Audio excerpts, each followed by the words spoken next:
Shalom, family. This is a very important message to the nation. We need your help for Officer Yaikwab. He's going through some health problems. The brother is currently in the hospital and would really appreciate any donation you can provide. Shalom. Shout out to Wild. That's my mini-me. Because I'm old as not. Why you older than me? Hey, I'm your mini-me. What the fuck I'm saying? And what's 31?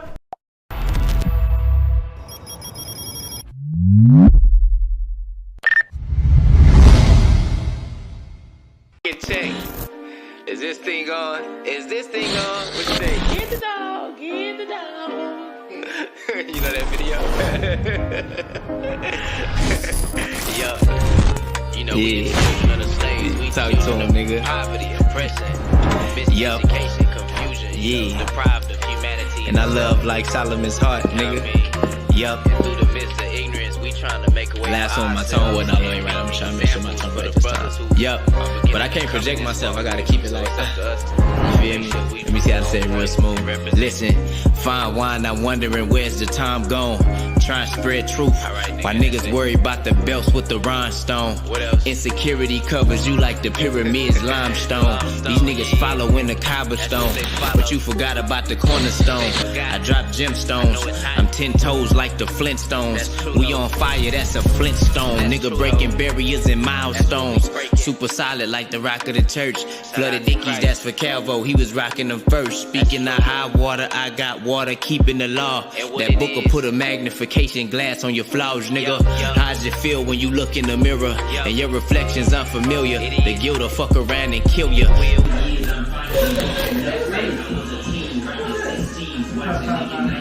That's why nigga nice. Yeah, you know, we never had. Yup, that's why nigga nice. You feel me? You know, niggas can say what they want to say, but we stand up. Listen. For God, right? Listen, all my Hebrews stand up. Niggas is sweeter than cheesecake and we elevated the Grand Lux. I tried making them bangers, they wasn't hearing it. My bro said I rap like that with less experience. I took it as a compliment, but really hate how niggas who got more exposure can overshadow accomplishments. Look, hey, niggas don't understand. They want to make bangers and don't put them out. They do a disservice to the nation. You know? Happiness is a foreign image. We piss poor since the elbow scrapes with Neosporin in it. SMH, let me mourn a minute. And I ain't looking for no pity party, just a potty to piss in. No wonder we ignorant, self-righteous, uplifting, undereducated scholars flipping government assistance, pants hanging and gang banging to die, representing something that you never own, living in the unknown. The chief cornerstones missing in your foundation. It's correlation versus causation. The domino effect predicts your wealth, social status, and your health. Any other questions, ask Uncle X, no relation. Later known as Yaikwab, I got some knowledge on me. Little bit of seasoning and mileage on me. And I grew the fro out, picking it, looking like I got a blowout. Walking through the projects with my Bible on me, nigga. That's facts, nigga.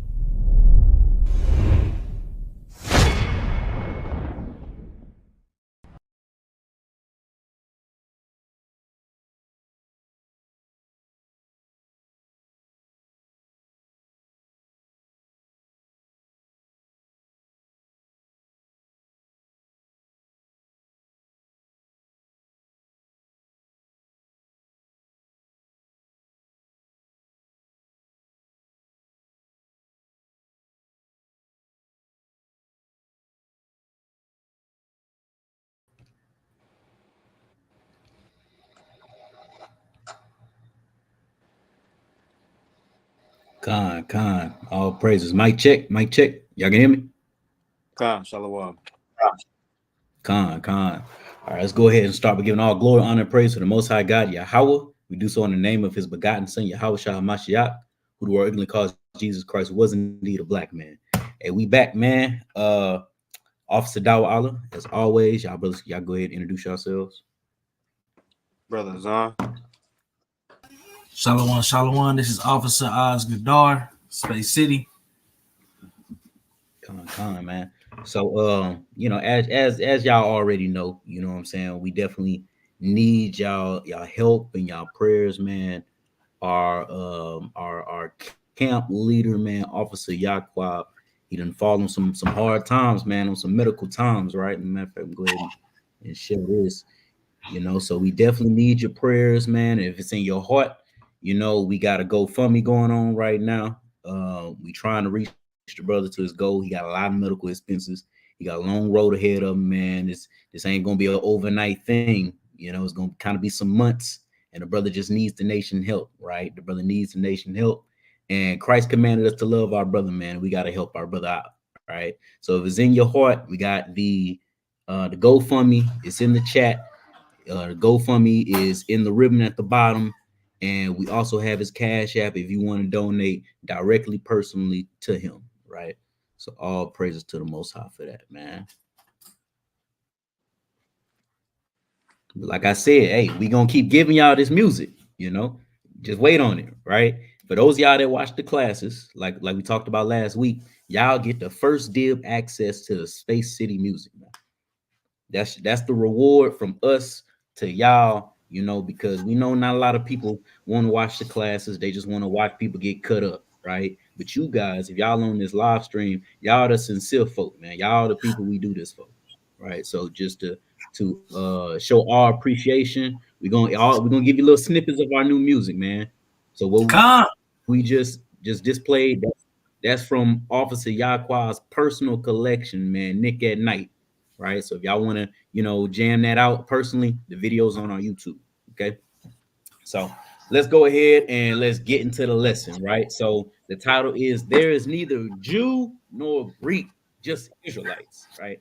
So we're gonna go into basically who are these Gentiles in the New Testament, right? Is Paul actually going and speaking to these non-heathen Gentiles or not? Okay, so we're gonna go into it through the spirit and power of the Most High, right? So we pull up the screen.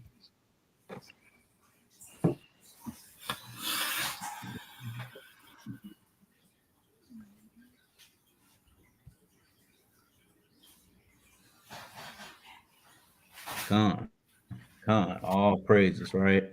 So the first thing we're gonna do when we're looking at who these Gentiles are and just Gentiles in general, right? We need to define it. We need to look at the actual word that gets translated into Gentile. So first, let's go and look into the Hebrew, right? So we're gonna go to H1471.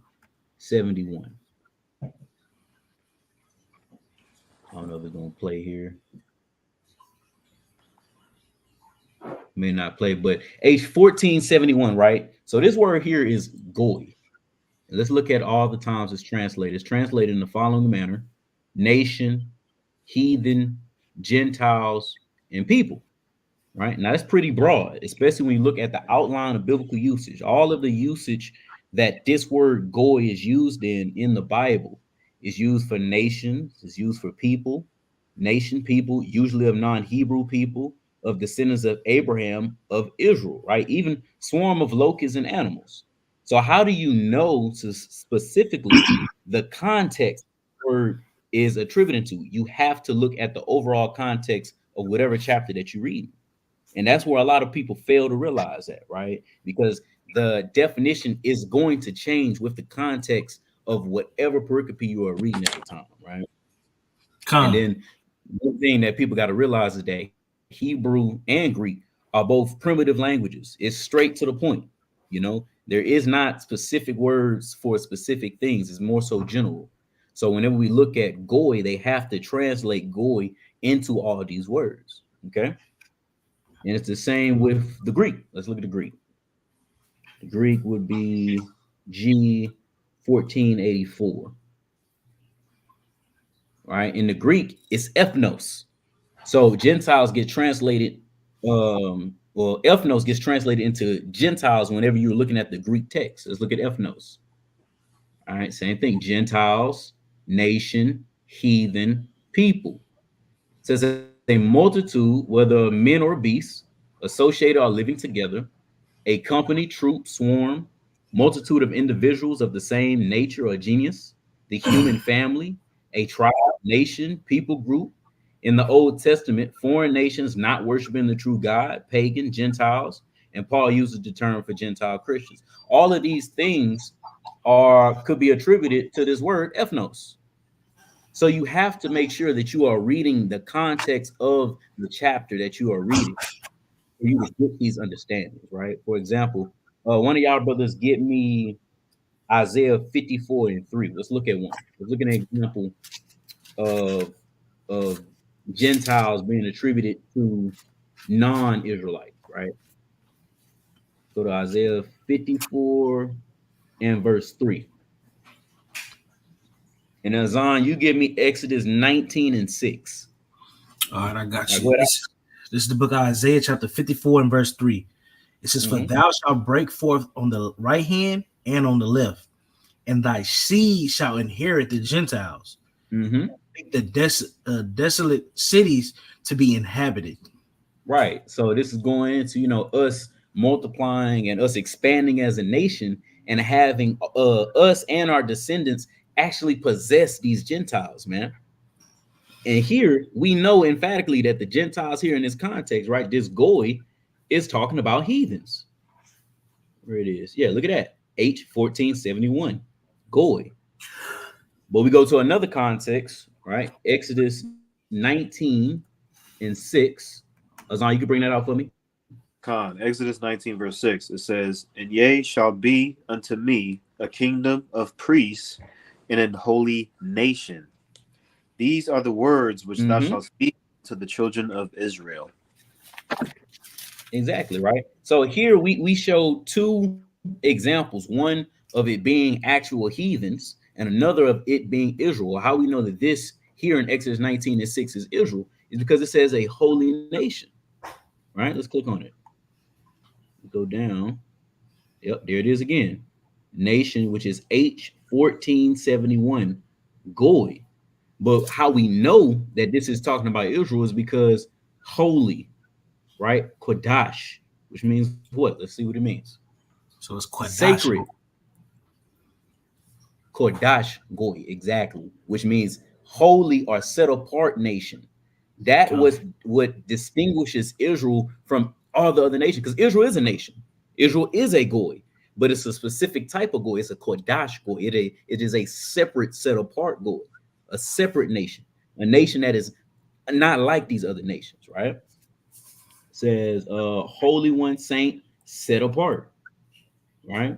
So that's how you can kind of tell whenever the text is talking about either Gentiles of non-Israelite descent and Gentiles of Israelite descent, because somewhere in that chapter there's going to be a distinction of holiness that's attributed to Israel, but it's not attributed to these other nations, right? Let's look at some examples in the Greek. Someone give me 1 Peter 2:9. Somebody said it's kind of blurry. Can you zoom in a little bit? Zoom. All right, hold on. Scriptures. Hold on. How about that? Yeah, zoom in a little bit for the people. A little bit.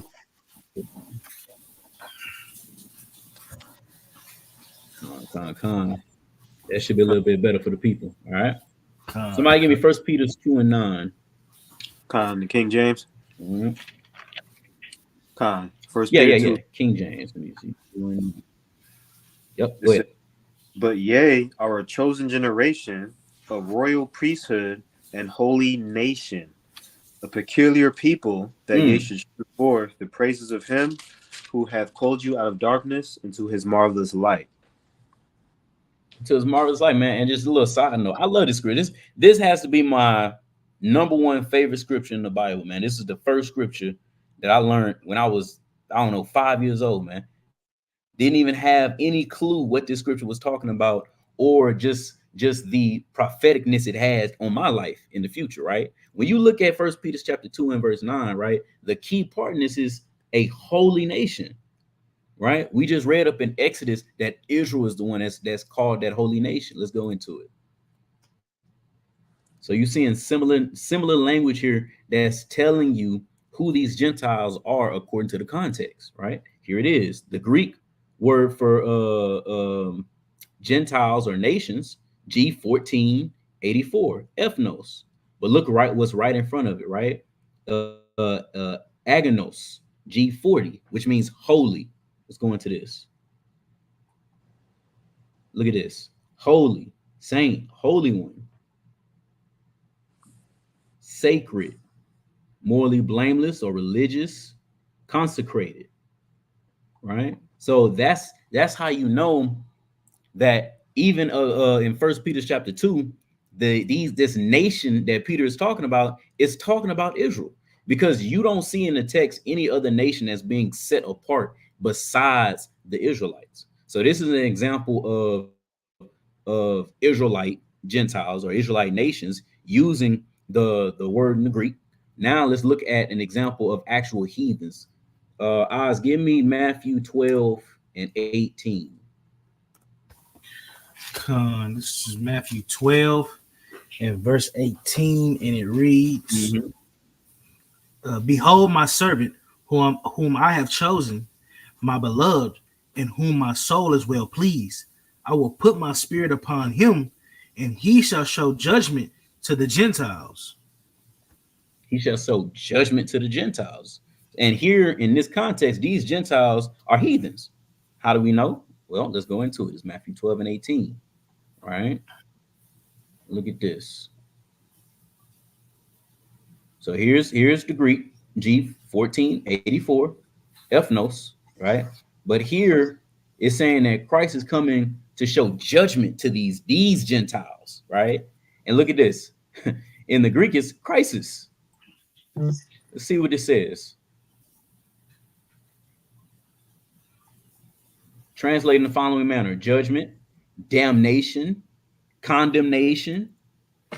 Usage: a separating asunder, trial, contest. Look at this: a sentence of condemnation, damnatory judgment, or condemnation and punishment. And why would Christ be giving punishment to nations? Oh, it's because that is what brings in our salvation.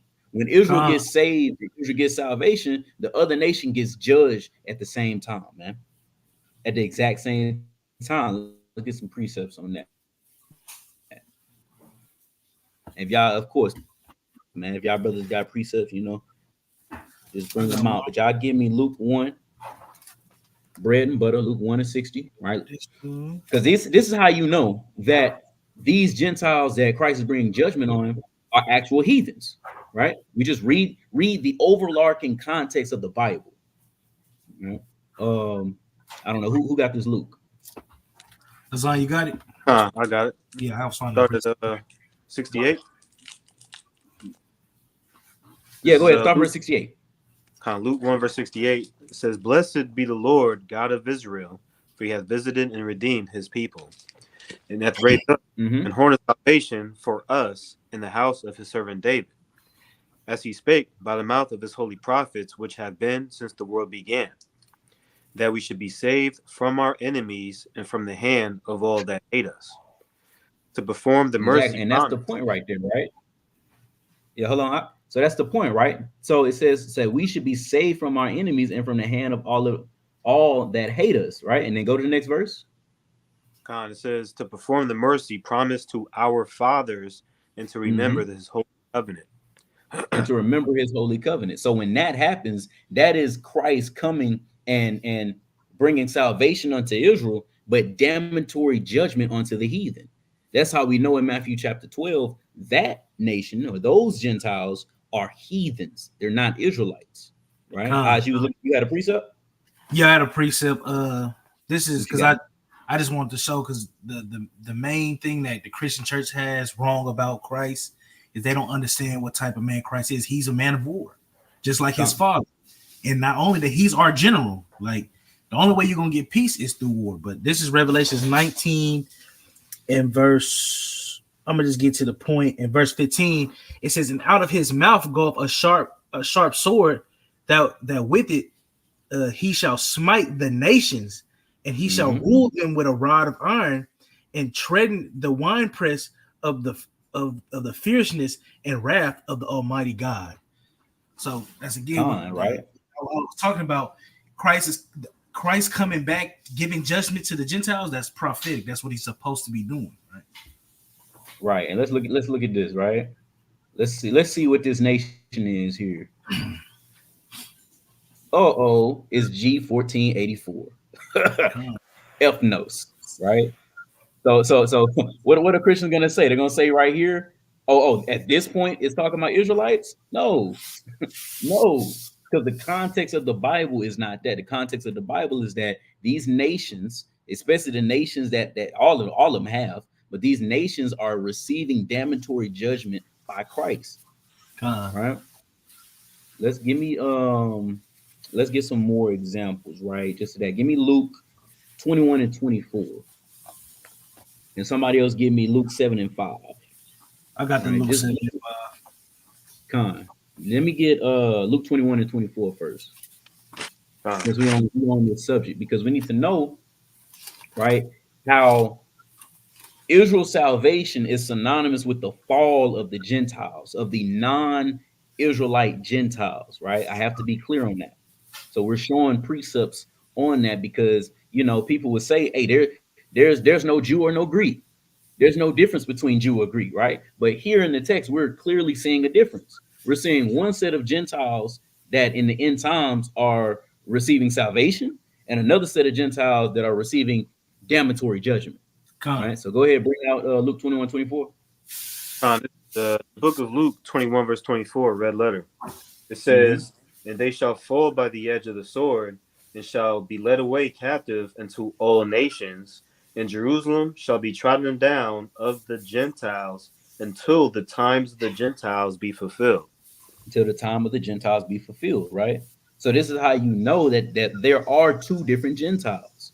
And we're seeing over and over again the Gentiles that are not Israelites are receiving damnation, condemnation, damnatory judgment. Now let's look at this word being attributed to Israelites, because a lot of people say that ethnos is never attributed to Israelites ever. Well, they're wrong. You don't read the Bible, right? Give me that in Luke 7. Yeah, this is the book of Luke, chapter 7, verse 5. It says, "But he loveth our nation, and he had built us a synagogue." And he built us a synagogue, right? And let's look at this word here, because contextually, this is talking about the Jews. It's talking about Israelites. But look at this word for nation. Is G1484. Ethnos. So what we're showing here is that this word here, ethnos, G1484, is vague. It's vague. It is not a term that every time you see it, it's talking about heathens. It's just not. We've shown this with multiple precepts. So this is why you have to dive into the context, both for the context of what you're reading, the chapter, and the overall biblical context of the Bible. And that's what we're about to get into, right? Now we need to show how exactly is Israel a holy nation, a separate nation that is not like these other Gentiles, right?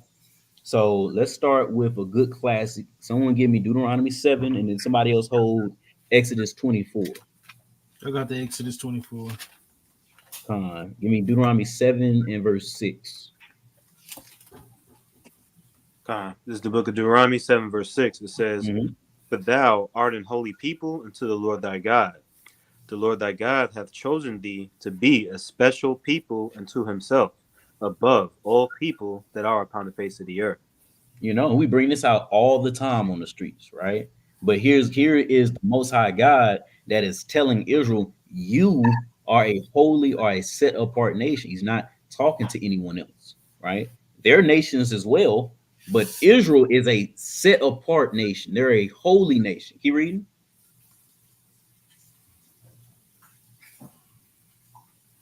Slakia. There you good. It says, "The Lord did not set his love upon you, nor choose you, because ye were more in number than any people, for ye were the fewest of all people. But because the Lord loved you, and because he would keep the oath which he had sworn unto your fathers, hath the Lord brought you out with a mighty hand, and redeemed you out of the house of bondmen, from the hand of the Pharaoh king of Egypt." And that's how we're holy. It's because the Lord chose our forefathers. That is what it ultimately what sets Israel apart, is because he loved Abraham, Isaac, and Jacob. And Israel is the descendants of those men. And on top of that, man, no other nation did the Lord personally rescue out of captivity. These are the things that are making Israel that holy and that set apart nation, right? Keep reading the well, that's it on that. So what you got in Exodus 24? Con, I got you. This is the book of Start from Exodus. verse 4. Got you. This is Exodus 24 and verse 4. And Mhm. Moses wrote all the words of the Lord and rose up early in the morning and built an altar under the hill and 12 pillars according to the 12 tribes of Israel. Now what we're reading right here is us getting in under the bond of the first covenant, because these are all ways that Israel became holy, right? So you have our forefathers, you have the Most High rescuing us out of Egypt, right? And then even in the wilderness, right? He gave us manna, he gave us his laws, his statutes and commandments. He didn't do that for any other nation. This is what makes us set apart. But this event right here that we're reading about, this is us coming under the bond of the covenant, something that no other nation on the planet has ever done. Right? Keep reading. It says, and he sent young men of the children of Israel, which offered burnt offerings and sacrificed peace offerings of oxen unto the Lord. Mm-hmm. And Moses took half of the blood and put it in a basin, and half of the blood he sprinkled on the altar. And he took the book of the covenant and read it in the audience of the people. And they said, all that the Lord has said, we will do, and be obedient. And Moses took the blood and sprinkled it on the people and said, behold, the blood of the covenant which the Lord have made with you concerning all these words. Concerning all these words, right? So what made Israel holy is that the blood was only sprinkled on them. It was only sprinkled on Israel. It wasn't sprinkled on anyone else. This is why Israel has to be set apart from any other nation, because no other nation made a covenant with the one true and living God. And then in the New Testament, it echoes this. Someone give me Hebrews 9.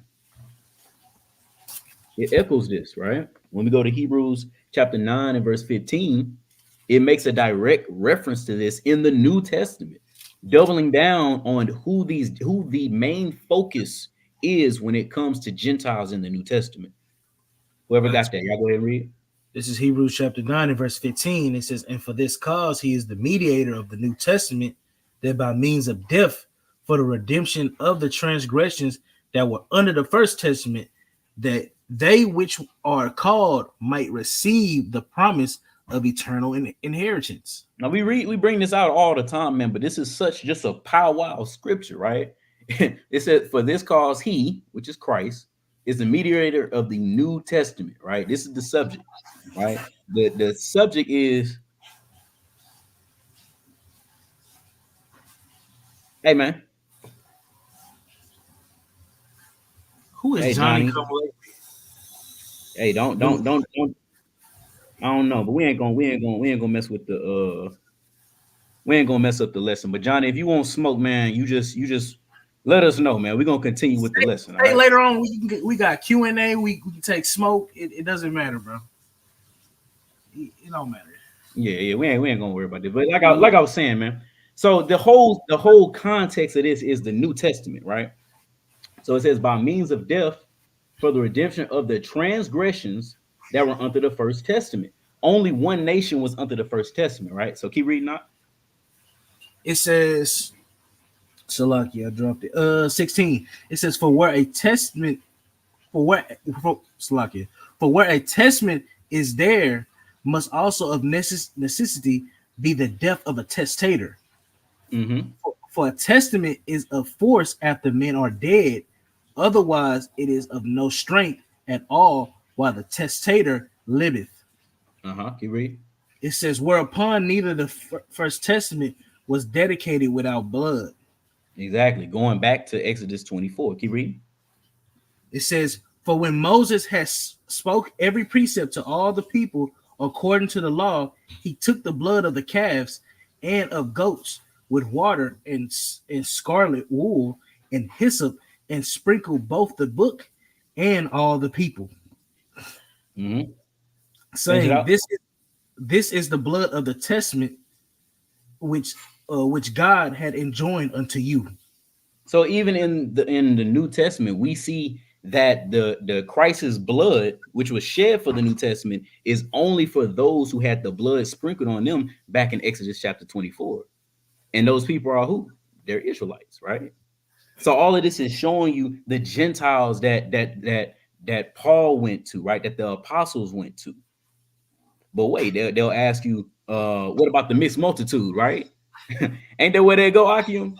They always ask say about the mixed multitude, right? But I don't even see the point of that when in Numbers 24 it directly tells you that it was only sprinkled on the children of Israel. Right. We gonna look at it, right? Let me see. Look at this. Right. Let's briefly just talk about the mixed multitude, right? Let's go ahead and shoot that down real quick, right? Somebody read Numbers 14 and 4 from me, Baba Kashad. Con, this is Numbers 11, verse 14. And the mixed multitude that was among them fell a lusting, and the children of Israel also wept again and said, who shall give us flesh to eat?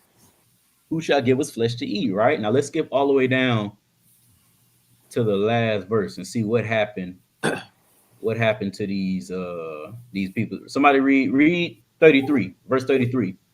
Numbers 11 and 33, it says, and while the flesh was yet between their teeth, ere it was chewed, the wrath of the Lord Yahweh was kindled against the people, and the Lord smote the people with a very great plague. Keep reading. Called the name of that place Kibbotathava, because they buried the people that lusted. Because there they buried the people that lusted. And the people who started the whole lusting was who? It was the mixed multitude. They got killed off in the wilderness. Matter of fact, we're going to double down on it. Let me see. You finna go to Wisdom of Solomon or something? Yeah. We go to Wisdom. Matter of fact, hold on. We go to Wisdom of Solomon. What's that? That's 16. I'm going to get this in the GNT because it make it a little bit clear for everybody of what's going on here. Yeah, here we go. Yeah, one of y'all read this, Bob. I need to hold on. Let me.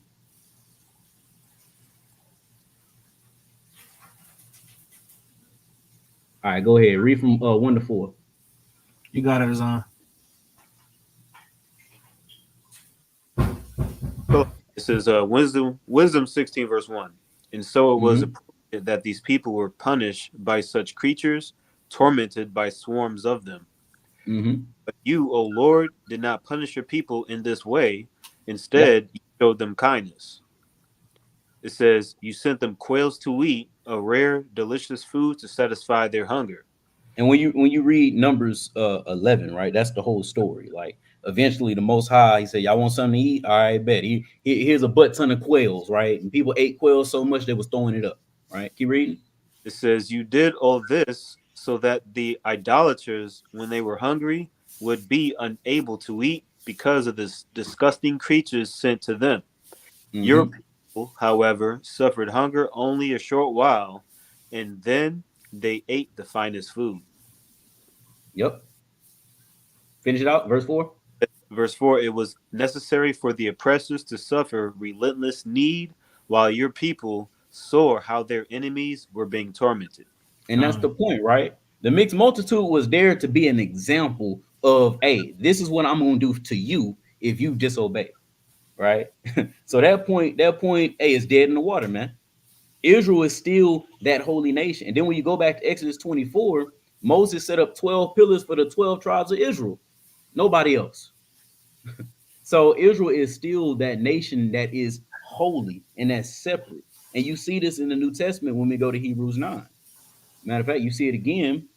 We go to, someone give me Romans 3 and 1. Right? Just showing you how Israel is that holy nation.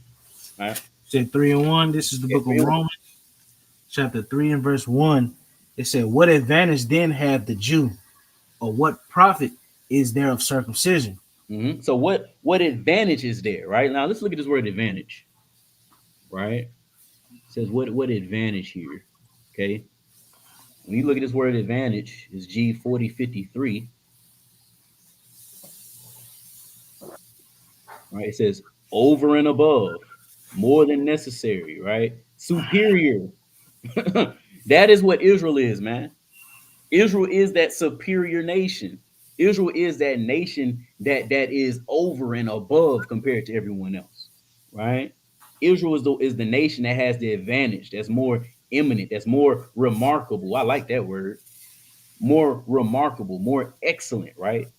That's Israel. Look at the Strong's definition of this word, right? Look at this: exceedingly, abundantly above, abundantly above. So it said, how is Israel abundantly above, man? How is Israel superior? It Let's says go back. beyond measure. Beyond measure. That's Israel, man. And this is Paul, who is the Christian's Messiah. This is Paul. I'm sorry. Members of Christianity. Members of Christianity's Messiah. He's saying this, man. What advantage have the Jew? Right? How is the Jew superior? How is the Jew above measure? Keep reading out. Verse 2, it says, much every way, Mhm. chiefly because that unto them were committed the oracles of God. He said, because unto them was committed the oracles of God. That is what makes Israel holy. It's because Israel got the oracles of God. Israel got the law. And let's look at oracles, right? What is oracles? What is oracles? G 3051. Login or Logan. Look at this. A brief utterance, a divine ordinance in the New Testament, words or ordinance of God. Look at this. Of the contents of the Mosaic law. Of the contents of the Mosaic law, man. So it's talking about Israel got the laws of God. That is what makes Israel superior. That is what makes Israel above. Wait a minute. I thought there was no difference. Yeah. The same man who told you that is telling you right here, much every way is Israel superior. Much every way does Israel And have again, this is written after Galatians. Come on. This is written after Galatians, so you can't argue and say, well, he changed it. He changed that. He made it very distinctive of who he's talking to. So it's not, it doesn't look good for the Christians right now. Right. And then it was unto Israel that got the laws of God. And what are the laws of God? Right. I read this. This Romans 7:12. Wherefore the law is holy, and the commandment holy and just and good. So what's one way that they unlocked their holiness? Oh, they got something that was holy, which was the law, statutes, and commandments. That was the key.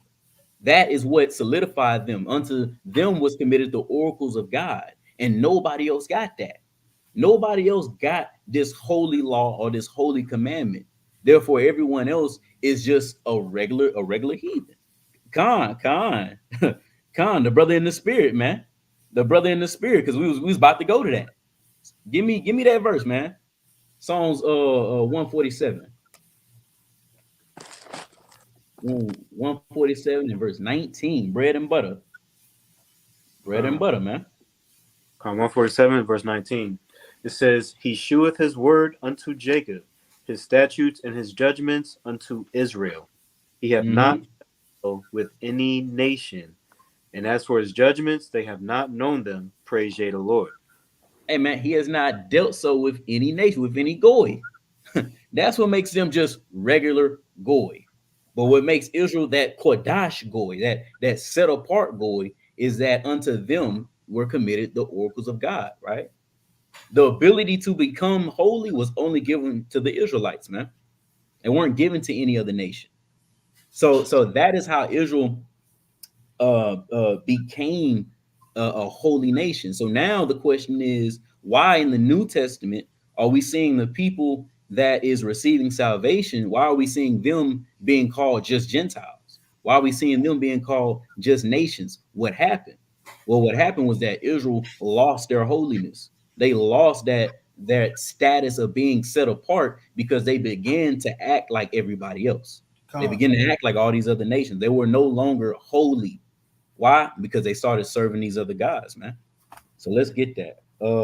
First, give me Romans 2:25.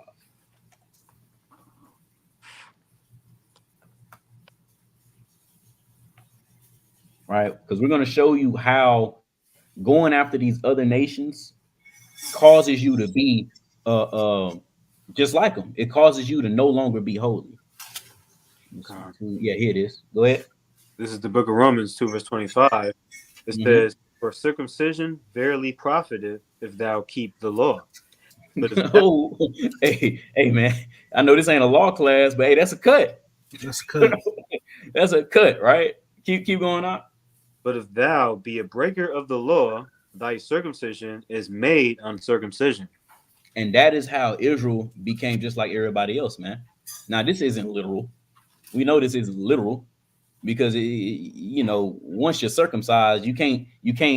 Once you're circumcised, you can't be uncircumcised all of a sudden. It's physically impossible, right? So what Paul is talking about here is that circumcision of your heart. What he's talking about here is if you are being a breaker of the law, now you're like everybody else who is uncircumcised. That is how Israel became no longer holy. They started to break the laws of God. Right? You had a precept, I seen you looking for something. Con, I got 1 Corinthians 12:2. Boy, you in the spirit. You in the spirit, man. That's exactly where we was going, right? 1 Corinthians 12:2. Just showing an example of when Israel goes off and follows these nations, they become Gentiles. They become goy. They become ethnos, just goy, just ethnos, no holy, right? Read that. This is book of 1 Corinthians chapter 12 and verse 2. It says, ye know that ye were Gentiles, ye know that ye were Gentiles carried away unto these dumb idols, even as ye were led. Even as you were led, right? And then the key point here is that you were Gentiles. Well, why were they Gentiles? Because they was carried away with dumb idols. They were out here practicing idolatry. And what happens whenever you go and you practice or you worship another nation's God? You begin to follow that nation's customs. You begin to follow that nation's laws, right? You begin to adopt those nations' lifestyles. And now you're just like them. You're no longer holy. You joint yourself to another God. You know what I'm saying? Con, exactly. Right. Give me Ezekiel 20. Right. Just showing the point of how Israel becomes unholy, how they become just a Gentile, right? Start from verse 30. I got you. Ezekiel 20 and 30, it says, wherefore say unto the house of Israel, thus saith the Lord God, are ye polluted after the manners of your fathers, and have committed ye whoredom after their abominations? Right, and he's not talking about physical whoredoms, right? This is spiritual fornication. This is them going after other guys, right? And the next verse explains it. Can you read? It says, for when ye offered your gifts, when ye make your sons to pass through the fire, ye polluted yourself with all your idols, even unto this day. And shall I be inquired of by you, O house of Israel? As I live, saith the Lord God, I will not be inquired of by you. Exactly, right? So this is us polluting ourselves with those idols. The same thing we read in 1 Corinthians chapter 12, being carried away to these dumb idols, right? These things don't just happen at once, right? It's cyclical, meaning it's a cycle. It happens over and over and over again. It happened during the time of Ezekiel. It happened during the time of the disciples and apostles. And guess what? It's happening right now in 2024. You still have our people that's in idolatry, right? Like Christianity. And what do? They adopt the customs of Christianity. Like what? Easter. Now they're just another nation. They are goy and ethnos, no kodash. All right, keep reading on that out. It says, and that which cometh into your mind shall not be at all, that ye say we will be as the heathen, as the families of the country, to serve wood and stone. To serve wood and stone. So how are they going to be like the heathen? Oh, they're going to serve other gods. That's how Israel become heathens. That's how Israel becomes Gentiles. That's how Israel becomes another nation. Right? Go ahead. What you got? Ezekiel 14. Ezekiel 14. What verse? Verse 5. Con. Go ahead. It says, that I may take the house of Israel in their own heart, because they are all estranged from me through their idols. Hey, a beautiful precept, man. We are estranged from the Most High when we go and we serve other gods. And historically, biblically, that is what happened to Israel. By the time Christ comes on the scene, by the time the apostles come on the scene, by the time Paul comes on the scene, Israel is estranged by idols. Let's look at this word estranged. It's through the Spirit. Look at this. H21:14. Look, oh my goodness, bro. Look at it. It says to be strange, be a stranger. We become a stranger to the Most High, man. That's what happened. What happened to Israel because Israel went off into idolatry. Israel left their laws, man. They left their culture, their way of life. And where do we see this happening at? Well, we see this happening in what's called a diaspora, right? And a diaspora, let me get this definition, right? We're going to read it. So this is diaspora. This is the definition of a diaspora. So dispersion was just another way of saying diaspora, or spread of a people from their original homeland. People who have spread or been dispersed from their homeland. And look at this. The dispersion of the Jewish people beyond Israel. Now, you know, we don't subscribe to being Jewish. We are Jews, right? We are Jews. If you want to just lump everybody together with like the Bible does sometimes, we are Jews, right? We're Israelites. So diaspora is attributed to Israelites going beyond Israel. It's when Israel are no longer in their original homeland, which is what? Which is the land of Israel. So whenever Israel goes to these distant lands, what happened? They start to adopt the culture of these different nations that they're in. When they go to these heathens' lands, they start to adopt their language. They start to adopt their culture. They start to become them. So when you get to the New Testament, for all intents and purposes, they are Greeks. They are Gentiles. Why? Because they act just like them. And that's the thing that our members of Christianity, brothers and sisters, can't seem to understand or get. Right. So let's go. Let's get into that. Right. You got a precept? I'm pretty sure he's about to pull it, but I got John 7:35. John 7:30. Yeah, we can start there. Yeah. Read it in the NLT. We can start there. Right. Yeah, pull it up in the NLT. Lazan, can you read that? Yeah. John 7, verse 35 in NLT, it says, the Jewish leaders were puzzled by this statement. Where is he planning to go? They asked, is he thinking of leaving the country and going to the Jews in other lands? Maybe he will even teach the Greeks. So look at this, man. This is a prime example, right? You have Jews that are in other lands. Why? Because they have been dispersed, man.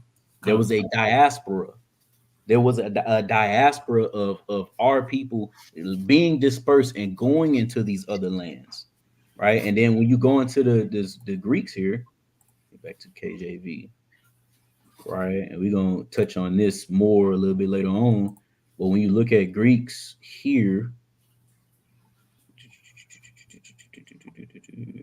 Yes, down, right? Yeah, Ellen. Look at this. Right? It says a Greek either by nationality, whether a native of the mainland or of the Greek islands or colonies. In a wider sense, the name embraces all nations, not Jews that made the language, customs, and learning of the Greeks their own. The primary reference is to a difference of religion and worship, right? A Hellen, Grecian, or inhabitants of Hellas. By extension, a Greek-speaking Persian, especially a non-Jew Gentile, right? And you know they got to throw that all up in there, right? But when you look historically, it's something called Hellenization. Our people was lumped into that. You had many different people who was Hellenized, who were forced to conform to these Greek ways. And who was those people as well? They were our people as well, man. Israel. All right. So let's look at the different diasporas, right? The different times that we were dispelled from our lands, right? And the first one, we actually gonna go into the New Testament. A lot of people don't really know about this one. Someone give me Ezra chapter 10.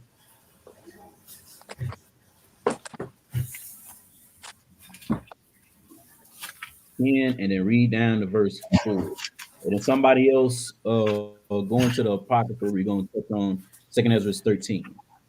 I got 2 Ezra 13. Ezra 10 and start at the top? Yeah, start at the top, down to 4. This is Ezra 10 verse 1. It says, "Then I looked, and behold, in the firmament that was above the head of the cherubims, there appeared over Oh, them." hold on. This is Ezekiel. Hold on. Oh yeah. I should have known. Let's say Ezra don't talk about no cherub. All right, go ahead. This is Ezra 10 verse 1. It says, "Now when Ezra had prayed, and when he had confessed, weeping and casting himself down before the house of God, there assembled unto him out of Israel a very great congregation of men and women and children, for the people wept very sore." Keep going. It says, "In Shechaniah, the son of Jehiel, one of the sons of Elam, answered and said unto Ezra, We have trespassed against our God, and have taken strange wives of the people of the land. Yet now there is hope in Israel concerning this thing."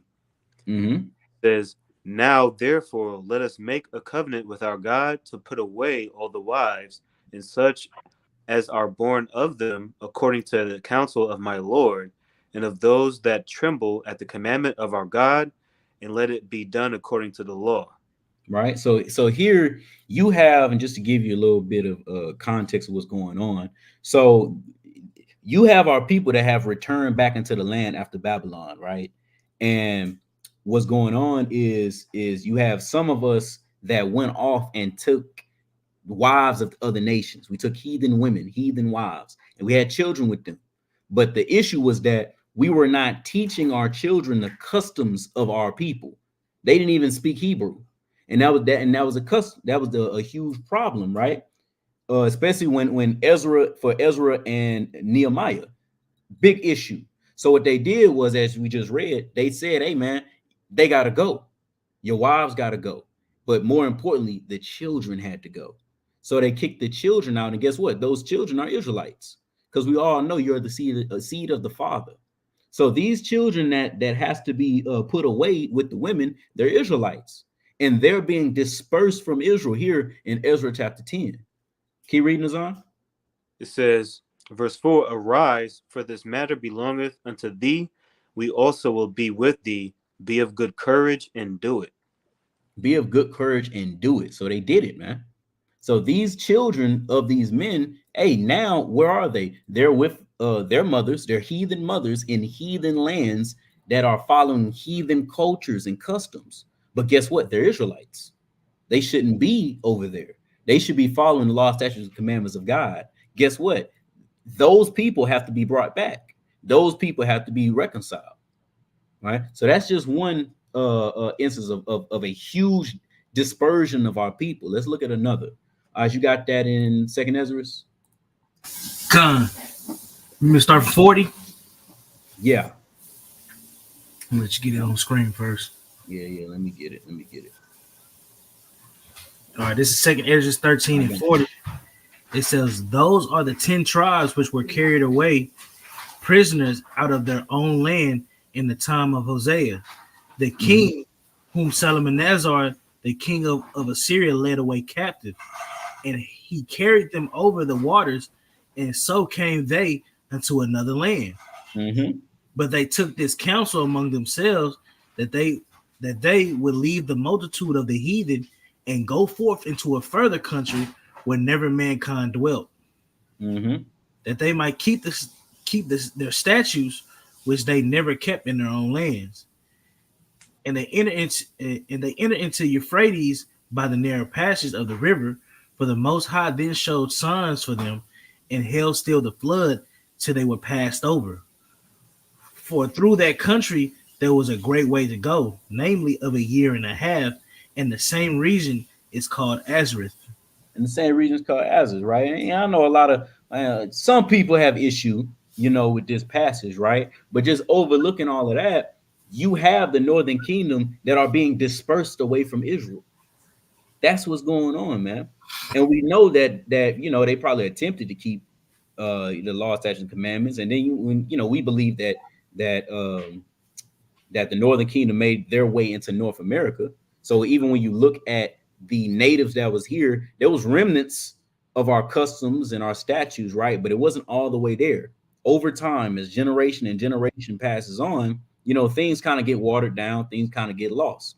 Hell, you see that in Chronicles and Kings, you know. So this is a second dispersion or a second diaspora of where our people left our lands, and now they're starting to either adopt the ways of the heathen, or they're starting to come up with their own ideologies and their own methods and their own customs. Right. This is the second one.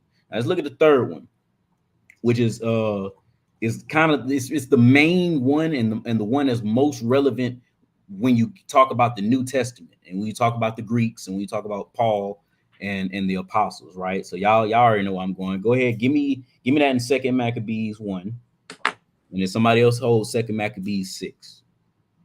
Let's see, where are you? I got 2 Maccabees 6. I'm sorry, 1 Maccabees 1, and I believe it's 40. Yeah, 41. Start from verse 41. This is I don't know if you can zoom in a little bit. This is 1 Maccabees 1 and verse 41.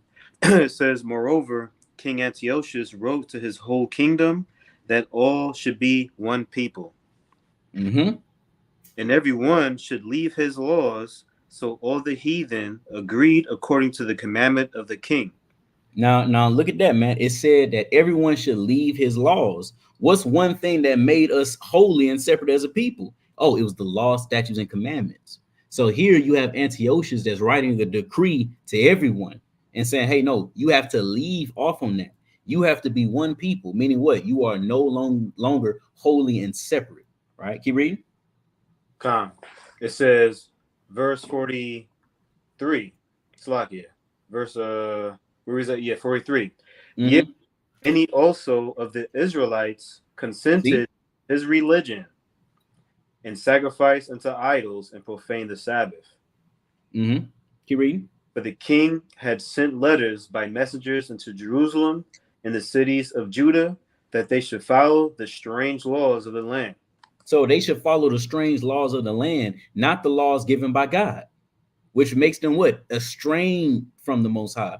They become strangers. They become goy. They become ethnos. They become Gentiles, not holy, not set apart. Read. It says, verse 45, and forbid burnt offerings and sacrifice and drink offerings in the temple, and that they should profane the Sabbaths and festival days, mm-hmm. and pollute the sanctuary and holy people. And what people? And holy people. And so now they polluting the holy people. So if you pollute a holy people, guess what? They're just people. They're no longer holy. They're just like every other heathen that's out here now. Keep reading. It says in Slakia, it says verse 47, set up altars and groves and chapels of idols and sacrifice swine's flesh and unclean beasts. And even today, man, this is what goes on today. When you go into groves, man, that's just an ancient strip club. That's just an ancient place where women would dance for a goddess while men threw money. The same thing is going on now. Altars, you have that, chapels of idols. You go into the Christian church right now. Hey, man, you see white Jesus and crosses all over the place, man. You go into the Catholic church, they're talking about some Hail Mother Mary. And come on, we already know swine's flesh. We just had what Easter a couple of days ago. What do you think people was eating? They was eating swine's flesh in the name of white Jesus. All right, keep going out. It says that they should also leave their children uncircumcised and make their souls abominable with all manner of uncleanness and profanation. Mm-hmm. To the end they might forget the law and change all the ordinances. To the end that they might forget the law. So this is what happened historically, right? And even people that don't subscribe to the Apocrypha, guess what? This is historic. Every historian is going to tell you that no, Maccabees happened. The events of 1st and 2nd Maccabees actually happened historically. We have historical documents outside of the Bible that proves Maccabees. So even if you say, oh, that's the Apocrypha, even if you say that, you can't deny history. This actually happened. The Hellenization of Israel happened. The Hellenization of the Jews. This is what happened prior to the time of Christ, right? Now, somebody give me that Second Maccabees 6:6.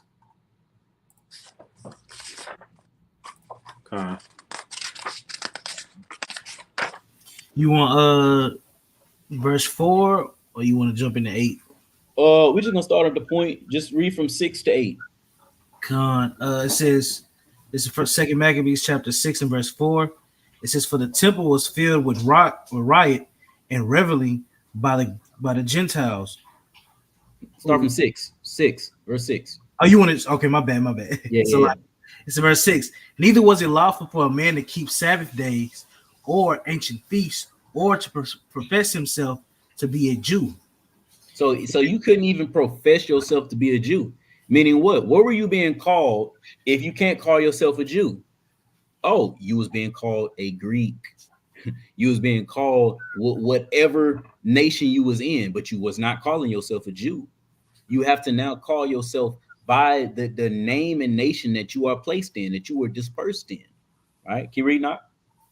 It says, verse 7, and in the day of the king's birth, every month they were brought by bitter constraints to eat of the sacrifices.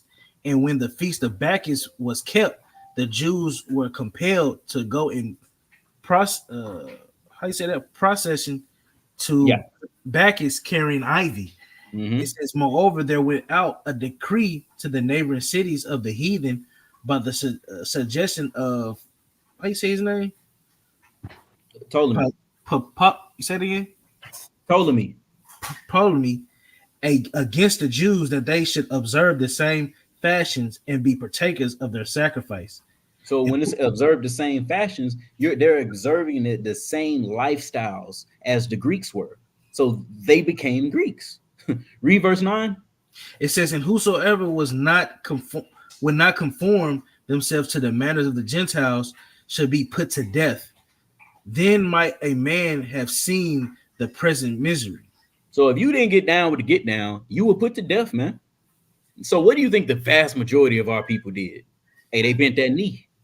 They bent that knee because it was, hey, listen, either you bend the knee or you get your head chopped off. It's a couple brothers that stood strong though. Brothers stood strong though, but a couple brothers did stand strong, like Judas Maccabees and his sons.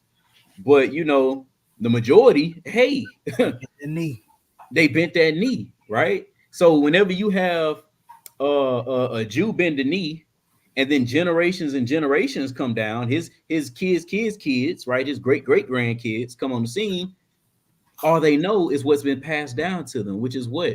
The Greek fashions, the fashions of the Greeks. So now they're calling themselves Greeks when the whole time they're Israelites, right? Shoot, I see is that Officer Yaqua, man, in the building. Come on. Done put a mighty precept, right? And it goes perfect with the lesson, right? This John 12 and 20, we're gonna get there, right? Showing you that you had Greeks that were around of our people, but we still looked at them as the Greeks. John 12 and 20.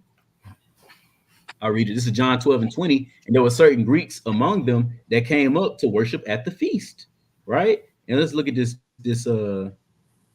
word for Greeks. Look at this. Helen G 1672. Now, how do we know that this is Israelites, right? Because I believe this is the Passover. Let me see. Where is it? I believe it's the Passover. I believe it's the Passover too. Right. I just want to look. I'm trying to find the exact scripture. Yep. Verse 1. Then Yahushua, 6 days before the Passover, came to Bethany. And we all know, hey, no heathen can eat of the Passover. So these Greeks that's there, they cannot be heathens, right? Simply according to the law. Powerful precept, right? Let me get this off the screen. Shout out to the powerful officer, man. Con. Yeah, shout out to the powerful officer, man. Once again, man, we got a GoFundMe going on for the brother, man. Y'all see, even whenever he down, man, he's still giving this spiritual food, man. He's still, engaged in the lesson, serving the nation, man. So, hey, if y'all got it in y'all hearts, you know what I'm saying? Donate to the brother, man. He got a lot of need going on, right? So, but back to the Maccabees, right? So here we see in Maccabees, man, you couldn't call yourself a Jew, and you couldn't even circumcise your children. Shoot, when you read in this chapter, Maccabees, Second Maccabees, chapter 6, right? You have women. Where is that? Yeah, you got women. You got women that if they even circumcise their children, they got put to death. What so as a people, what happened when we were uncircumcised as a people? We got cut off. We were no longer a part of Israel, right? We'll get that. That's Genesis 17. 17 and 14. Yep. It says Genesis 17 and 14. And the uncircumcised man child whose flesh of his foreskin is not circumcised, that soul shall be cut off from his people. He have broken my covenant. So if you're cut off from the people of Israel, what are you? Oh, you're goy. You're a Gentile. You are a heathen, another nation. We don't care. You didn't get circumcised. Hey man, you out of here. This was the mindset of our people prior to the time of Christ, man. So whenever you have Paul going to these different Gentiles, they're calling them Greeks because they went through these diasporas and they were uncircumcised. So for all they gave a damn about, hey, I don't care. You're a Greek. You're just like them. You're a heathen. We want nothing to do with you, right?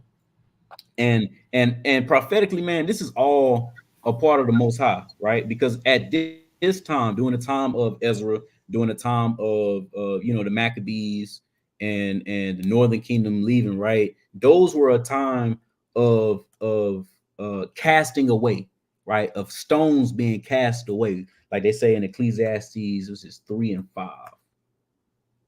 Right? One of you brothers can read this for me. Ecclesiastes 3 verse 5. It says, a time to cast away stones and a time to gather stones together, a time to embrace and a time to refrain from embracing. So right now we're reading about the time that we were casted away, man. And by the time you get to the New Testament of Christ and the apostles, that is a time of stones being gathered.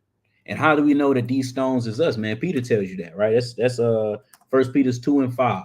When you brothers can get that for me. All right. Pull that up real quick. What is that? 1 Peter 2 and 5? 2 and 5, yep.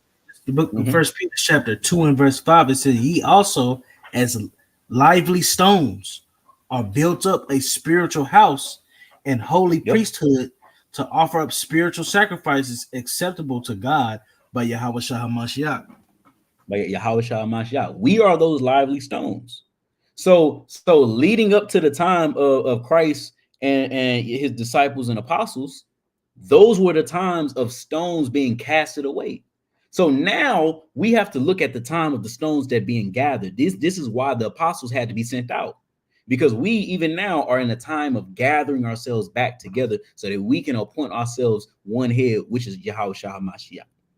Right. So let's look at these Gentiles in the New Testament that Paul is speaking of. So someone give me Romans 10 and 12. This is where they go. Right. This is where they go. In addition to Galatians 3, this is where they go. Romans 10 and 12. Romans 10 verse 12. It says, but there is no difference between the Jew and the Greek, for the same Lord is over all. It says, for the same Lord over all is rich unto all that call upon him. Now, and again, man, people who think that there is no difference between a Jew and a heathen Greek, they don't read the Bible. We just went through all of these precepts showing you the difference. Remember, the advantage Jews have, right? What advantage does a Jew have? The Jews are superior. Why? Because unto them was committed the oracles of God. They got the law, statutes, and commandments. They got the blood sprinkled on them. They were the ones with the forefathers of Abraham, Isaac, and Jacob. There is a difference. So Paul cannot be saying that there's a difference between an Israelite. There's no difference between an Israelite and a heathen, because he knows that's not true. But what he does know also is that these Greeks here, watch this. I'm curious. What's this? Look at this. It's the same word, Helen. G1672. He knows that these Greeks here are Israelites that have been Hellenized, that have adopted the fashions and cultures of the Greeks. He knows this. This is why he is explaining to these Jews in Jewry who grew up with the law, statutes, and commandments, who grew up thinking that, hey, these Gentiles, these Greeks that are our people, they're not our people. They grew up with that mentality. He's telling them, hey, there is no difference between you because you both have the same God. You gonna say something? Yeah, so I was about to say another thing that people don't understand is Greek isn't an ethnicity. Bringing that out. It's just a culture. You know what I'm saying? Like it's just a culture. It's just a way of life. So it doesn't matter about what you look like. Anybody can be a Greek. Like an Asian person can grow up in a Greek culture, and they're gonna call him a Greek because he speaks the language and he follows the ways of the custom. That's not an ethnicity. It's basically if Paul would have said there's no difference between the Jews and the Americans, because we are Jews that are American, but we don't know that we live our lives as Americans. That's all he's saying. He's not giving a distinction of like an actual people group. He's talking about a culture, as you were saying, the Hellenized Jews. Exactly, and we can go through prophecy on prophecy, showing that there's a major difference between Israelites and heathens, right? Isaiah 60, Isaiah 14, Revelations 2. Like we can go on and on showing you the difference. And these are prophecies that Paul believes in, that he says he believes in Acts, the 24th chapter, right? But looking at Romans chapter 10, you know, and that's, you don't even got to go through the whole long breakdown with Romans chapter 10. All you got to do is read the top. Somebody read the first verse. God. Romans 10 verse 1, brethren, my heart's desire and prayer to God for Israel is that they might be saved. For the whole context is for Israel, man. And then it doubles down, verse 5. For Moses describes the righteousness which of the law. Why is he talking about the law? The law was only given to Israelites. They weren't given to anyone else. So this context is still speaking about who? It's about Israel. So by the time you get to verse 12, contextually, both these Jews and these Greeks are still Israelites. You can even go further back, because what chapters before Romans 10 is what? Romans 9. Romans 9. We know how Paul got down in Romans 9. Come on, man. Read verse 4. Read verse 4. It says, who are Israelites, to whom pertaineth the adoption and the glory and the covenants and the giving of the law and the service of God and the promises. Whose are the fathers, and whom, as concerning the flesh, Christ came. Come on. Who is over all, God bless forever. Amen.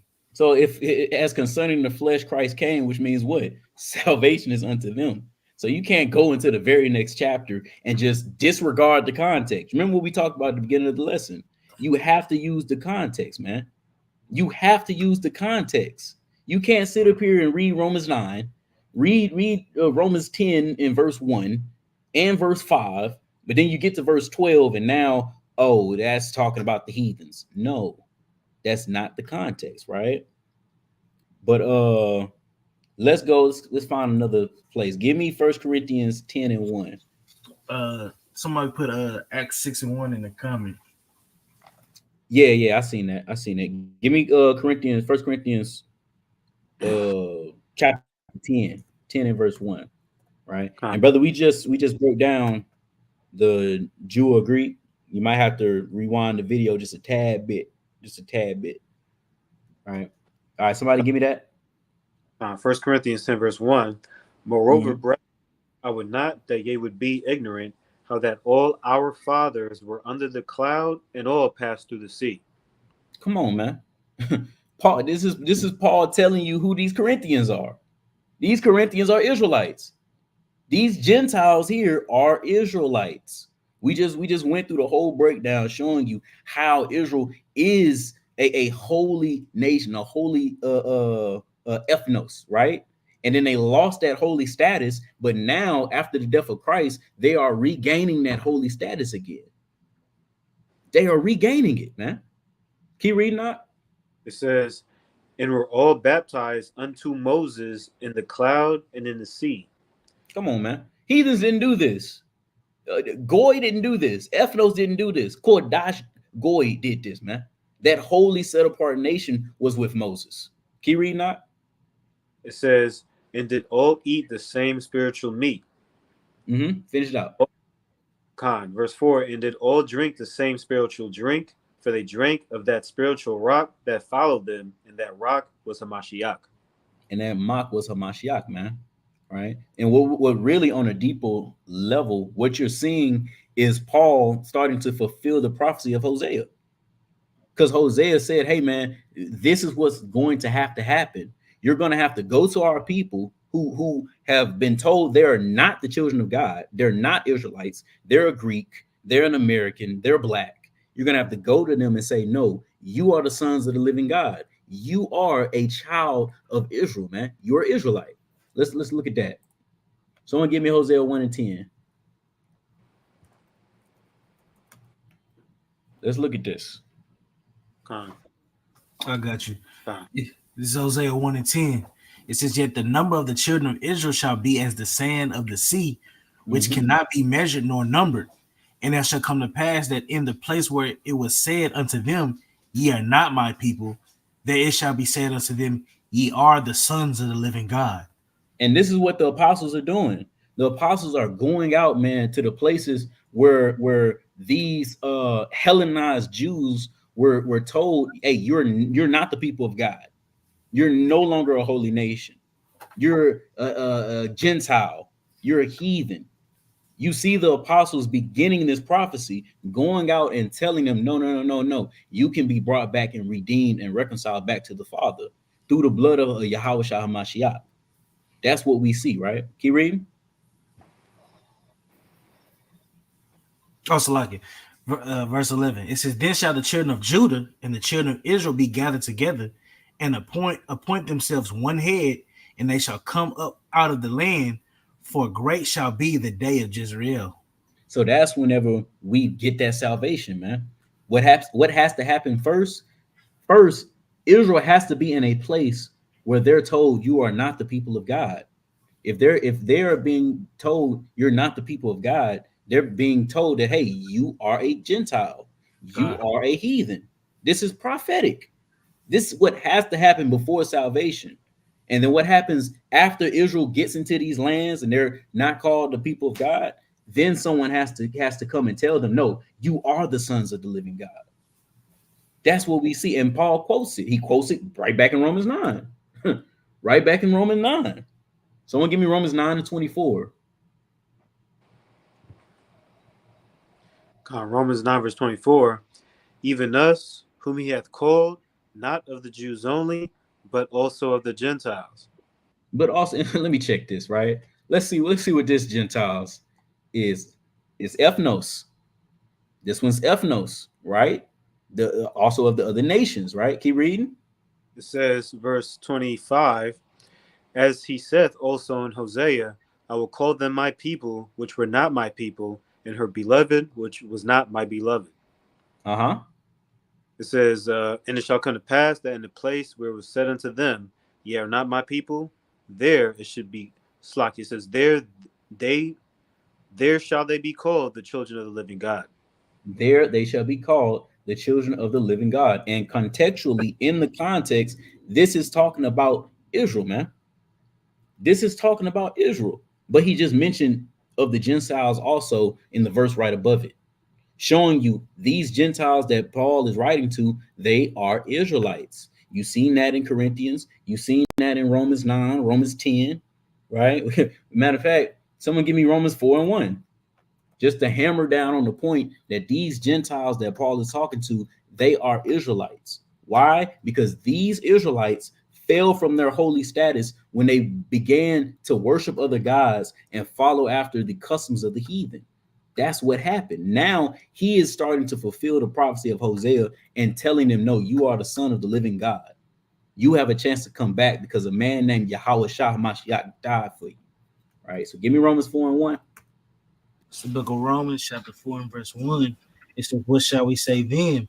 That Abraham our father, as pertaining to the flesh, hath found. Wait a minute. He said Abraham our father. Abraham isn't the father of everybody. He's not, right? And then watch this. Watch this. I'm gonna get this in the GNT. Watch what the GNT say. Someone read this on the screen. Romans 4:1 in the GNT. It says, what shall we say then of Abraham, the father of our race? The father. And let me, for those who can't see, right? Let me blow this up on the screen. The father of our race.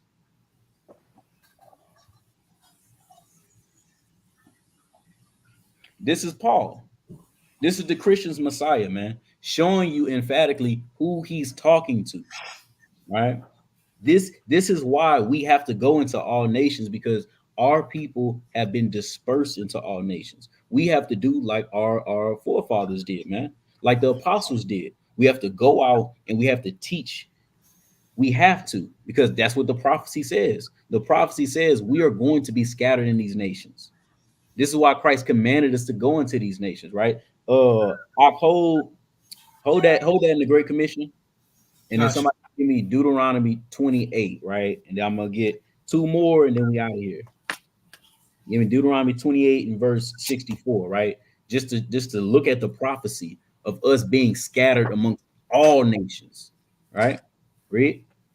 Deuteronomy 28 verse 64 reads, "And the Lord Yahweh shall scatter thee among all people, from one end of the earth even into the other, and there thou shalt serve other gods which neither thou nor thy fathers have known, even wood and stone."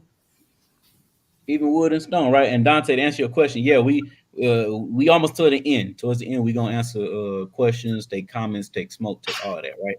But looking at the prophecies, the prophecy is that Israel is going to be scattered amongst all people, from one end of the earth to the other end of the earth, and we're going to serve other gods. What happens when we serve other gods? We start to adopt the cultures and the practices of those nations that serve the same gods, man. This is prophetic. We're in all nations, and you see this in Acts 2. Acts 2 and 5, right? Somebody read that and just read down. Okay. Read down to 11. It says, Acts 2 verse 5, "And there were dwelling at Jerusalem Jews and devout men out of every nation under heaven." Look at that, man. Out of every nation, you have Jews out of every nation, man. Keep reading. "Now when this was noised abroad, the multitude came together and were confounded, because that every man heard them speak in his own language. And they were all amazed and marveled, saying one to another, Behold, are not all these which speak Galileans? Now look at that. And they're calling them heathens. But in verse 5, they said they were Jews. Keep reading. And how here every man in our own tongue wherein we were born, Parthians and Medes and Elamites and dwellers in Mesopotamia and Judea and Cappadocia and Pontus and Asia, Phrygia and Pamphylia and Egypt, and in parts of Libya about Cyrene, and strangers of Rome, Jews and proselytes." Crete, Hey, strangers of Rome, right? Strangers of Rome. That's why you have the epistle to the Romans, right? What part of Rome? Italy. For those of y'all who think Cornelius is a heathen, right? Keep reading. Cretes and Arabians, we do hear them speak in our tongues and the wonderful works of God. And the wonderful works of God. So even in the New Testament, we're seeing prophecy, man. We're seeing our people being not only scattered into these other nations, but they're being called by these other nations. They're being looked at as Gentiles, right? So this is why we have to go and we have to teach all nations like Christ commanded us to, right? Ak, you got that? Matthew, yeah, I got Matthew. This is book of Matthew chapter, I dropped it. Matthew 28 and verse 19. It says, "Go ye therefore and and teach all nations, baptizing them in the name of the Father and of the Son and of the Holy Ghost, teaching them to observe all things whatsoever I have commanded you. And lo, I am with you always, even unto the ends of the earth. Amen. And this is why we have to teach all nations, because our people are scattered into all nations. And we even notice even more because what Christ says, teaching them to observe all things whether I've commanded you. What's something that Christ taught us? Oh, to keep the law. Who can keep the laws of God? That's Israel, man. Who were the laws given to? That's Israel, man. That's how you know that we as a people, we are Gentiles as well when we leave the law, statute, and commandments of God, right? When he said, does Matthew 28:19 mean we teach the Gentiles, not just Israel? Well, Israel is amongst the Gentiles.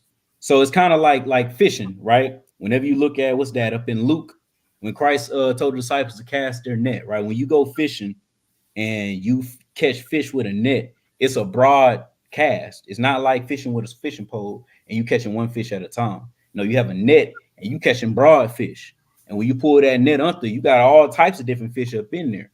So that's what we have to do. That's why we have to go out into all these different nations and we have to teach, because our people, you don't know who our people is, man. I'm gonna be real. You know what I'm saying? People think that all we do is look at skin color. It's not that, you know, because you can have a white Israelites that look like Edomites. Exactly. You can have somebody look like a straight white boy. You get to talking to him, and his grandfather on his father's side was a descendant of slaves. And remember that happened to us one time when we was at PEV. We was about to get on, bro. He was like, "No, my great grandfather." You know what I'm saying? He's black. You know Right. So let's get this one last precept, then we're gonna open it up. Right.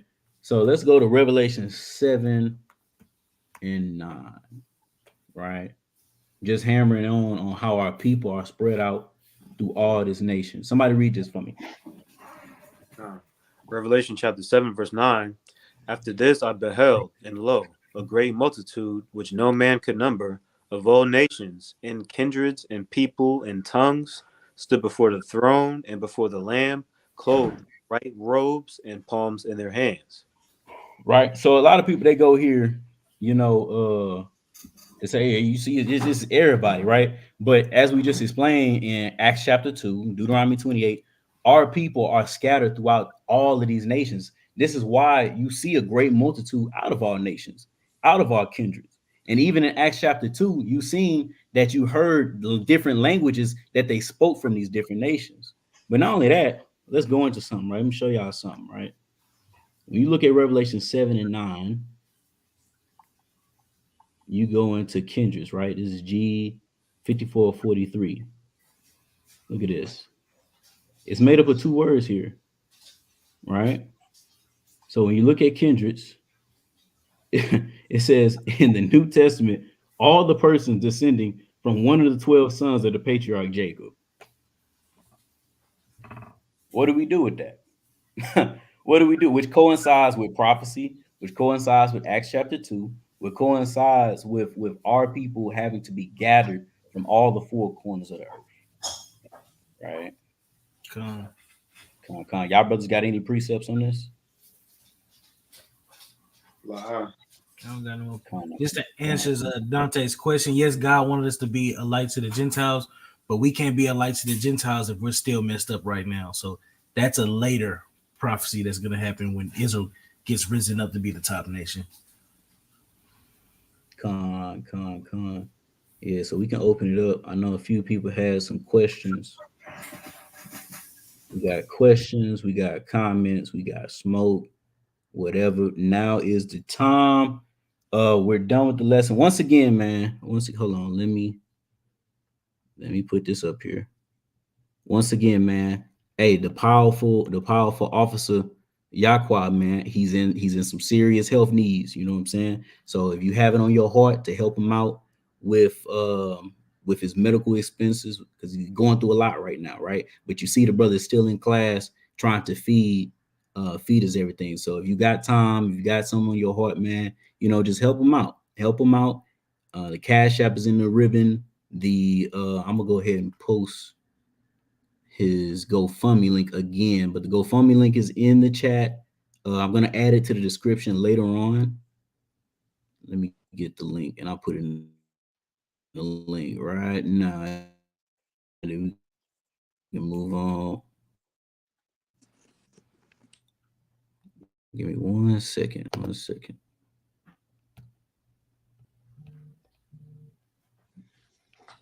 Con. Yeah, Dante, we don't know what's gonna happen when the eclipse happen. I don't think nothing big is gonna happen, but it could. I mean, my job really is just to keep the law, statute, commandments. You know what I'm saying? So I don't know, bro. Con. I just put the link for the GoFundMe. You know, so again, the Officer Yaqua, man, he put in a lot of time. For those of y'all who don't know, there was a Sakari Houston for I say about 5, 6, 7 years. The reason why you didn't see us is because it was that brother Yaqua that was out there on the street corners by himself bringing this word out. You know, it took a long time for brothers to really join in Houston, and until brothers came, it was Yaqua who was there doing the work of the Lord, man, regardless, by himself, you know. So the brother got major respect. So again, man, if y'all have it on your hearts and y'all want to, you know, give to the cause, hey, we got the GoFundMe in the chat. We got his Cash App on the ribbon, you know, and even if you don't have donations, man, what's more powerful than donations is some prayer, man, you know. So if y'all can just at least at the bare minimum pray for the brother, you know, that's the bare minimum we asking, is just pray for the brother, man, you know, so that his financial and his medical troubles will ease, you know what I'm saying, as he get through this time, right? Right. Dante, you gotta, you can't go off skin tone, man, and you can't go off DNA either, because DNA has to have a reference. There is no reference to Israelites back in the Bible, you know. Can we visit the brother? The brother's in Houston. If you are in Houston, just email the account. That's Sakari Houston 1715 at Gmail. I'll go ahead and post it. Email the account. We'll give you some instructions on, you know, basically how to do that. Let me put this in the chat. 1715 at Gmail.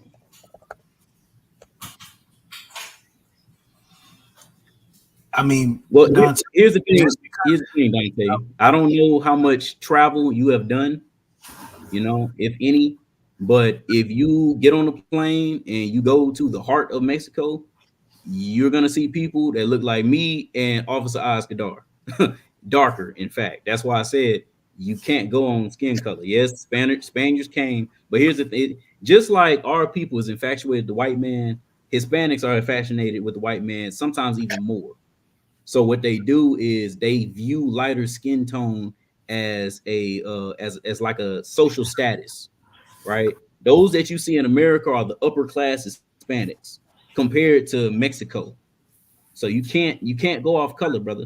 You can't do that. Hop on a plane, go to Mexico, and see real indigenous Mexicans, and you gonna see. You know, we if you come in have all colors, brother. You can't do that, because if you look at Drake's son looks like an Edomite, but he's not. exactly. He's not. Exactly. Blake Griffin's son looks like an Edomite, but he's not. I think it was a brother that played basketball. I thought he was a white boy until he came. He was like, yeah, you know, most people think I'm white. So you see my dad. I looked his dad up. He's the same color as me. Can't do that. Right. Yeah, Dante, that's true, but that doesn't mean that they're not our people. Hell, I know racist black people who can't stand black people. Yeah, what I mean, it's black people that want to be white. I mean, I don't. Yeah, it's black people that sniff the white man's butt all the time. Hell, you got some black people who's dark as hell, but when you go up their family tree, they Edomites. But you can't say that, because we have a brother in our camp right now that's Mexican, and he searched out the truth. Yeah, you can't. I know a lot of. I know multiple Hispanics, actually. Multiple Hispanics that, you know, are very zealous about the Bible. You know, so all of this, man, I'm reading your comments. It's really just a lot of feelings and emotions on Hispanic, and not necessarily facts, brother. You know what I'm saying? With all respect, you gotta do a little bit more research, and B, I highly suggest you go down there to Mexico. Just go down there. Just go down there. You know what I'm saying? You kind of Yeah. just looking on the outside, just looking at skin color, and that's how you're gonna get caught up. That's how you're gonna get caught up, right? So let's not do that, right? But yeah, man, if we don't got any more questions, what I'll do is I'm gonna leave y'all off with a treat, right? Like I said, for those of y'all who watches the classes and watches the live, y'all gonna get the sneak peek of the music. Y'all get the sneak peek of the music. So that's why I'm gonna leave y'all off on, man. For those of y'all who want to stick around, this is Officer Yaquab's personal music. Yeah, just not come back next week, Dante. Come back next week. So this is the brother Yaquab's personal music on his own album that he is gonna drop pretty soon called Nick at Night, right? The name of the song is called Nick at Night. So hopefully y'all brothers enjoy that. Brothers on the stage, I'm gonna drop y'all down and I'm gonna let the music play, and then I'm gonna shut everything down. All right. So I want to give all praise, honor, and glory to the Most High God Yahweh by Shema Mashiach Yahweh Shah, and I say Shalom. Shalom. Okay.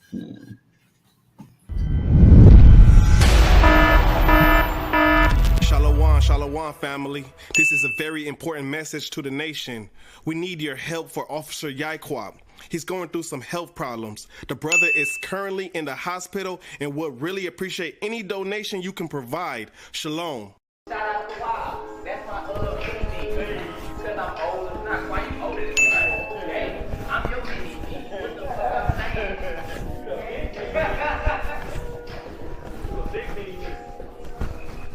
And what's 31?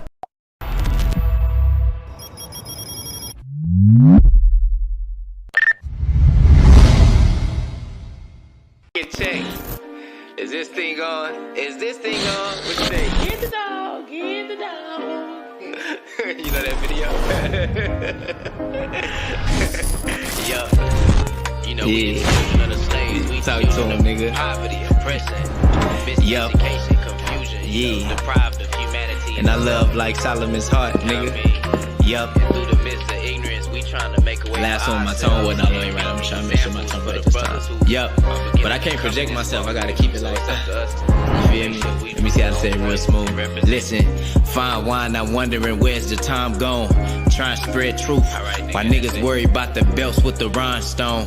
Insecurity covers you like the pyramids limestone. These niggas follow in the cobblestone, but you forgot about the cornerstone. I drop gemstones. I'm 10 toes like the Flintstones. We on fire, that's a Flintstone. Nigga breaking barriers and milestones. Super solid like the rock of the church. Flooded Dickies, that's for Calvo. He was rocking them first. Speaking of high water, I got water, keeping the law. That book will put a magnification glass on your flaws, nigga. How's it feel when you look in the mirror and your reflection's unfamiliar? The guilt will fuck around and kill you.